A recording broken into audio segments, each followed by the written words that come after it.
कहानी की शुरुआत में हम एक आमरे नाम के पॉलिटिशियन को देखते हैं जो मीडिया के सामने ये ऐलान करता है कि वह जितने भी मसाज सेंटर है उन्हें बंद करवा कर रहेगा। अब आमरे तो मीडिया के सामने बड़ी बड़ी बातें करता है, बट एक्चुअल में वह भी एक अय्याश टाइप का आदमी था। उसके बाद पता चलता है कि आमरे अपने घर पर दो विदेशी लड़कियों को बुलाया होता है, वह उनके साथ गलत काम करता था। वहीं उसके घर में एक ग्लेन नाम का बंदा भी था जो उसके घर का हर काम संभालता था। अब ग्लेन आमरे के प्राइवेट रूम में कैमरा फिट किया होता है जिससे वह उसकी गंदी हरकतों को रिकॉर्ड कर लेता है। उसके बाद वह घर आता है और तब से एमएलए आमरे को परेशान करने लगता है। हम देखते हैं कि वह कई दिनों तक उसको चैट करता रहता था और फिर पैसों की डिमांड करता है। वहीं दूसरी तरफ हम एक रमाकांत नाम के शख्स को देखते हैं जो परफ्यूम की दुकान चलाता था। वहीं उसकी वाइफ का नाम था शिल्पा। अब रमाकांत की बात करें तो वह काफी ज्यादा कंजूस था, जैसे कि हर चीज को खरीदने से पहले बहुत ज्यादा मोल भाव करना और फिर ज्यादा से ज्यादा मुफ्त का खाना खाना। मतलब कि दोस्तों वह जहाँ भी फ्री का खाना पाता था वहाँ खा लेता था। और तो और उसकी जो मकान मालकिन थी ना, जिसका नाम था डिसूजा, वह हर रोज सुबह सुबह टोस्टर से नाश्ता बनाती थी। तो रामू हर सुबह कोई न कोई बहाना करके डिसूजा आंटी के पास चला जाता था और फ्री का नाश्ता करता था। और उसी के साथ साथ वह कमरे के किराए को भी कम कराने की कोशिश कर रहा था। वहीं शिल्पा उसकी कंजूसी वाली हरकत से परेशान हो चुकी थी। शिल्पा उसे बार बार घर बदलने को बोल रही थी, बट रामू का कहना था कि इस घर का किराया बहुत सस्ता है, इसलिए ऐसा घर कहीं नहीं मिलेगा। और हद तो तब होती है जब रामू बच्चा पैदा नहीं करना चाहता था, क्योंकि उसका सोचना था कि अगर बच्चा हुआ तो उसका खर्चा कौन संभालेगा। और तो और कस्टमर केयर वाले जब उसका 6 रुपया काट लेते ना, तो वो उन्हें बार बार कॉल करके पैसे रिफंड करा लेता है। तो दोस्तों आप इसी बात से अंदाजा लगा सकते हैं कि रामू किस हद तक कंजूस था। वेल अब कहानी आगे बढ़ती, हम देखते हैं कि शिल्पा के गुरुजी की बेटी की शादी थी। यही बात जब शिल्पा रामू से कहती है तो वह पहले तो बहुत खुश होता है, क्योंकि उसे वहाँ फ्री का खाना मिलने वाला था। बट दिक्कत तो तब होती है जब उसे गिफ्ट लेकर जाना था। रामू जब गिफ्ट वाली बात सुनता है ना, तो वह शिल्पा को मना करता है। वह कहता है कि तुम्हारे गुरुजी की कितनी बेटियां हैं जो हर साल शादी करते रहते हैं। वेल जो भी हो, रामू को तो गिफ्ट लेना ही था। वह आज शाम को अपने ही दुकान से एक परफ्यूम लेता है और उसे बड़े से बॉक्स में पैक करवाता है। वही जब शिल्पा उस गिफ्ट को देखती है तो वह सोच में पड़ जाती है कि इतना बड़ा गिफ्ट कैसे दे सकता है। शिल्पा को डाउट होता है। वह जब खोलती है तो परफ्यूम देखकर गुस्सा हो जाती है। अब शिल्पा जिद पर अड़ी थी कि उसके गुरुजी की बेटी की शादी है तो हर हाल में महंगा गिफ्ट देगी। तो दोस्तों शिल्पा जबरदस्ती रामू को एक मॉल में ले जाती है। वहां जाते ही रामू मॉल वाले से 400-500 वाली चीजें मांग रहा था, बट शिल्पा को एक टोस्टर पसंद आता है। वह उसे खरीद लेती है जिसका दाम था 5000। ये सुनकर रामू की होश उड़ चुके थे। वह बहुत कोशिश करता है कि शिल्पा इतना महंगा गिफ्ट ना खरीदे, बट शिल्पा नहीं मानती। उसके बाद शादी वाली रात वह गुरुजी के घर जाती है और रामू गिफ्ट उन्हें देता है, बट वह गिफ्ट देते हुए बता भी रहा था कि हमारा गिफ्ट बहुत बड़ा है, पूरे 6000 का। मतलब कि दोस्तों रामू जब जब टोस्टर का दाम बताता था ना, 1000 बढ़ाकर बताता था। वह उसके बाद वह जमकर खाना भी खाता है और घर के लिए भी चोरी से प्लास्टिक में रख लेता है। उसका कहना था कि उसने इतना महंगा गिफ्ट दिया है तो वसूलना तो पड़ेगा। अब अगली सुबह शिल्पा को पता चलता है कि गुरुजी की बेटी की जो शादी थी ना, वह टूट गई, क्योंकि शादी में ही दूल्हे की गर्लफ्रेंड आ गई थी जो प्रेग्नेंट थी, जिस वजह से शादी टूट चुकी थी। ये सुनते ही रामू को शादी टूटने की टेंशन नहीं थी, बल्कि उसे उसका टोस्टर का टेंशन था। वह शिल्पा से कहता है कि जब शादी नहीं हुई तो हमें गिफ्ट वापस ले लेना चाहिए।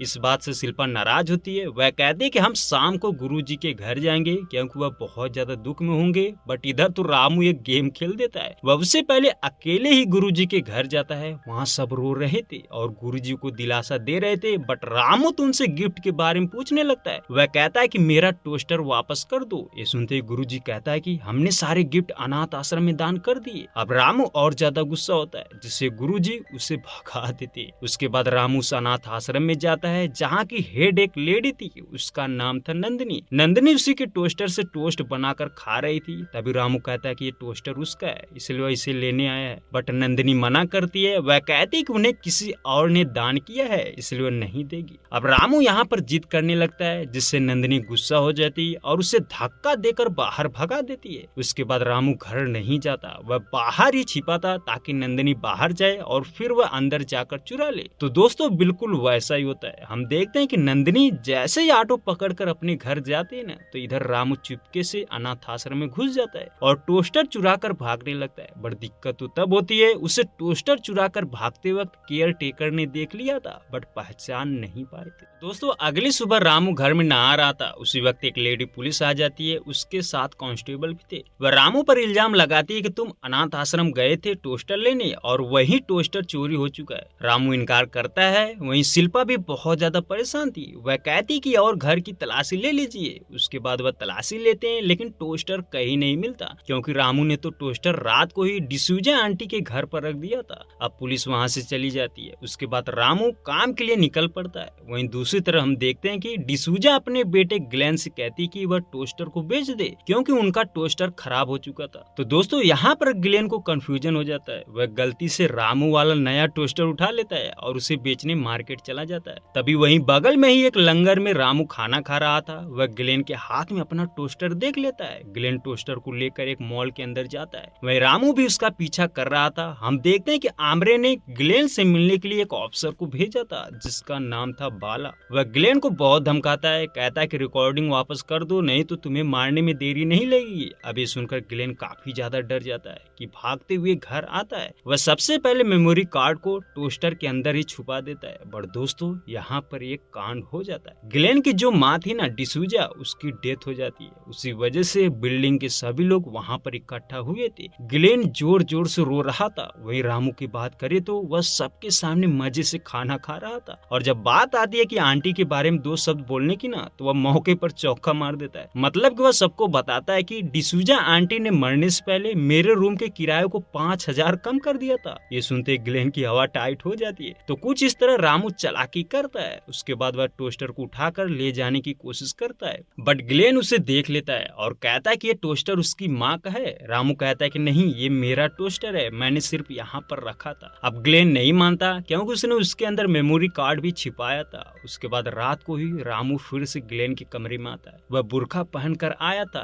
रामू जैसे ही टोस्टर चुरा कर ले जाने वाला था तभी ग्लेन आ जाता है। वह उस रात ज्यादा नशे में था। ग्लेन को लगता है कि उसकी माँ आई हुई है। वह उनसे इमोशनल भरी बातें करता है और फिर उनका चेहरा देखने को बोलता है, जिससे रामू मजबूरी में आकर चेहरा भी दिखा देता है। बट फिर भी ग्लेन उसे पहचान नहीं पाता। लेकिन लास्ट में टोस्टर देख लेता है जिससे वह जान चुका था कि ये रामू है। अब ग्लेन उससे टोस्टर छीनने लगता है, जिससे छीना झपटी में ग्लेन खिड़की के पास आ चुका था और धक्का लगने की वजह से वह नीचे गिर जाता है। ये देखकर रामू की आंखें फटी की फटी रह जाती है। वह तुरंत वहां से निकल जाता है। अब अगली सुबह रामू टोस्टर को वापस करने शॉप पर जाता है। बड़ी दिक्कत ये थी कि उसने स्टिकर निकाल दिया था, जिस वजह से टोस्टर वापस नहीं होता। वहीं दूसरी तरफ बिल्डिंग में सबको पता चल चुका था कि ग्लेन मर चुका है। पुलिस वाले आते हैं और इन्वेस्टिगेशन करना शुरू कर देते हैं। हम देखते हैं कि इंस्पेक्टर बाला आता है। वह बिल्डिंग में सबसे पूछताछ कर रहा था और ग्लेन के कमरे की तलाशी ले रहा था। फिलहाल उसे तो वो मेमोरी कार्ड चाहिए था जिसमें आमरे के खिलाफ सबूत थे।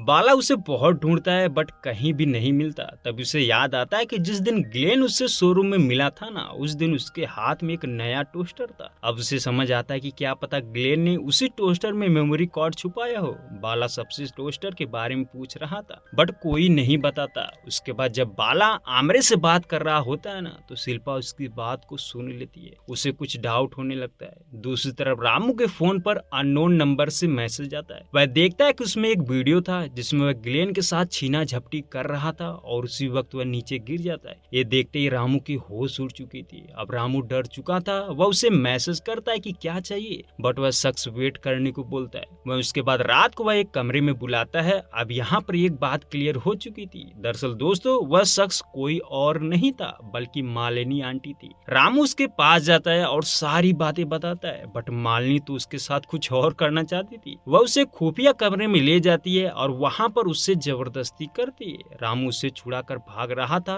बट वह नहीं मानती। अब रामू अपने घर आता है। शिल्पा उसे बताती कि उसने इंस्पेक्टर को किसी से बात करते हुए सुना था। उस हिसाब से ग्लेन के पास टोस्टर था जो चोरी हो गया, तो उसी टोस्टर चोर ने उसे मारा होगा। ये सुनते रामू भी हिल जाता है। वह शिल्पा को जैसे तैसे समझाता है कि उसकी डेथ नशे की वजह से हुई है। एक बार फिर अगली रात मालिनी रामू को ब्लैकमेल करके कमरे में बुलाती, या यूं कहे कि तब सुबह हर रोज उसे बुलाने लगी थी। वही रामू परेशान था, वह तो उस वीडियो को डिलीट करने का मौका ढूंढ रहा था, बट मालिनी उसे एक मेमोरी कार्ड में डालकर उसी टोस्टर के अंदर छुपा देती है। तो दोस्तों कुछ इस तरह उस टोस्टर में 2 मेमोरी कार्ड थे। अब अगली सुबह एक बार फिर मालिनी उसे बुला रही थी, बट रामू मना करता है, जिससे मालिनी गुस्सा होकर उससे एक डिमांड करती है। वह कहती है कि मुझे 50 लाख दे दो, मैं वीडियो डिलीट कर दूंगी। ये सुनकर रामू की हवा टाइट हो जाती है। वह कहता है कि मैं इतने पैसे कहाँ से दूंगा। मालिनी का कहना था कि अगर 50 लाख नहीं देगा तो वो पुलिस को बता देगी। तो दोस्तों अब रामू और ज्यादा परेशान रहने लगा था।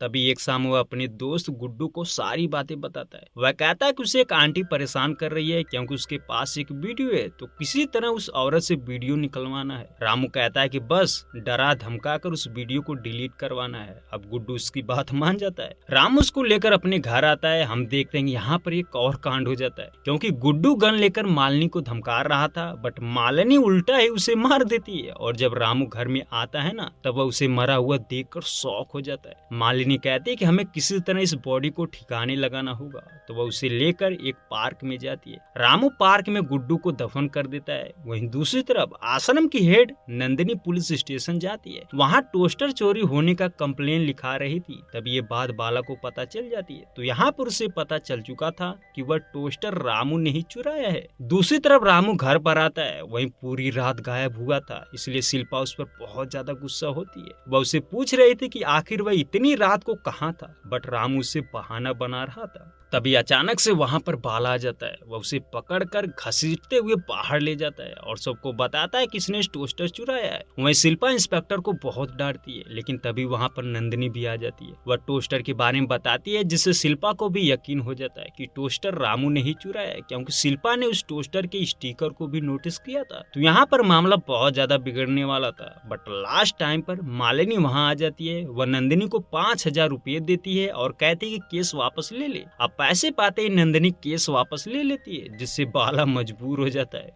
अब वो वहाँ से चले जाते हैं, लेकिन इधर मालिनी रामू को हैरान कर देने वाली बात बताती है। वह कहती है कि मैं तुम्हारे बच्चे की माँ बनने वाली हूँ। ये सुनते ही रामू के पैरों तले जमीन खिसक जाती है। उसे यकीन नहीं हो रहा था कि ये सब उसके साथ हो रहा है। उसके बाद वह मंदिर जाता है और भगवान को मना रहा था कि वह उस डायन से बचा ले, लेकिन तभी वहाँ पर बाला आ जाता है। वह उससे टोस्टर के बारे में पूछ रहा था। रामू तंग आ चुका था, इसलिए वह उसे बताता है कि टोस्टर मालिनी आंटी के पास है। रामू से अपने घर लाता है। वह मालिनी के रूम का एड्रेस भी बता देता है। हम देखते हैं कि बाला मालिनी के कमरे में अकेले जाता है और उससे टोस्टर के बारे में पूछ रहा था, बट मालिनी बाला को भी जान से मार देती है और फिर रामू को ऊपर बुलाती है। रामू जब कमरे में आता है ना, तब वह बाला को मरा हुआ देखकर डर जाता है। तो दोस्तों अब मालिनी एक बार फिर उसे लेकर पार्क में जाती है और इंस्पेक्टर को फिर से दफनाने को बोलती है। तो यहाँ पर रामू कंजूसी करता है। दरअसल दोस्तों वह उसी कब्र को दोबारा खोदता है जिसमें गुड्डू को दफनाया था, क्योंकि उसे दूसरा गड्ढा खोदने में दिक्कत होती, इसलिए उसी कब्र को खोद देता है। वेल वह बाला को दफनाने की कोशिश कर रहा था, बट शिल्पा भी उनका पीछा करते करते वहाँ पर आ चुकी थी। वह रामू से पूछती कि आखिर वह यहाँ पर क्या कर रहा है। रामू से कहता है कि वह यहाँ चुप रहे, घर जाकर सब कुछ बताएगा, बट शिल्पा नहीं मानती। इतने में इंस्पेक्टर उठ जाता है। मतलब कि दोस्तों वह मरा हुआ नहीं था, अब वह टोस्टर के बारे में पूछ रहा था। उसके पास गन थी। इंस्पेक्टर गन दिखाकर मालिनी से पूछता है, जिससे मालिनी बताती कि हाँ सबूत टोस्टर में है। तभी रामू को भी पता चलता है कि उसका वीडियो वाला सबूत टोस्टर में है, बट रामू तो इस बार बॉडी के साथ टोस्टर को भी दफन करने आया था। अब वह डर के मारे टोस्टर वाला को देने को तैयार था, बट यहाँ छीना झपटी में टोस्टर नीचे गिर जाता है, जिसमें से 2 मेमोरी कार्ड निकलता है। अब वह मेमोरी कार्ड लेने के चक्कर में लड़ पड़ते हैं, बट नंदिनी बाला को शूट कर देती है, जिससे वह मर जाता है। तभी वह रामू को भी मारने की कोशिश करती है, बट रामू किसी तरह मेमोरी कार्ड लेकर भागने लगता है। वहीं दूसरी तरफ आमरे भी वहां आ चुका था, क्योंकि बाला ने उसे लोकेशन भेज दिया था। वहीं इधर रामू और शिल्पा मालिनी से लड़ पड़ते हैं। मालिनी अकेले ही उन पर भारी पड़ रही थी, बट अचानक से वह उनके ऊपर हमला करने के लिए दौड़ती है और पैर फिसल जाता है, जिससे वह नीचे गिरकर मर जाती है। वहीं जब आमरे आता है तो वह बाला के बारे में पूछ रहा था। अब रामू से बताता है कि मालिनी ने तो बाला को मार दिया।